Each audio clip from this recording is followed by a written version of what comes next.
కొరింథీయులకు రాసిన మొదటి పత్రిక 20వ వచనం నుంచి 24వ వచనము వరకు. జ్ఞాని ఏమయ్యెనో, శాస్త్రి ఏమయ్యెనో, ఈ లోకపు తర్కవాది ఏమయ్యెనో, ఈ లోక జ్ఞానమును దేవుడు వెర్రితనముగా చేసి ఉన్నాడు గదా. దేవుని జ్ఞానానుసారముగా లోకము తన జ్ఞానం చేత దేవునిని ఎరగకుండినందున సువార్త ప్రకటనయను వెర్రితనము చేత నమ్ము వారిని రక్షించుట దేవుని దయాపూర్వక సంకల్పమాయెను. ఈదులు సూచక క్రియలు చేయమని అడుగుచున్నారు. గ్రీసు దేశస్థులు జ్ఞానము వెతుకుచున్నారు. అయితే మేము సిలువ వేయబడిన క్రీస్తును ప్రకటించుచున్నాము. ఆయన ఈదులకు ఆటంకముగాను అన్యజనులకు వెర్రితనముగాను ఉన్నాడు.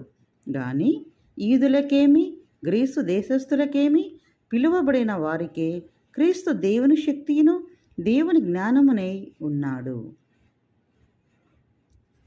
ఈ వాక్యము యెహోవా తండ్రి దీవించునుగాక.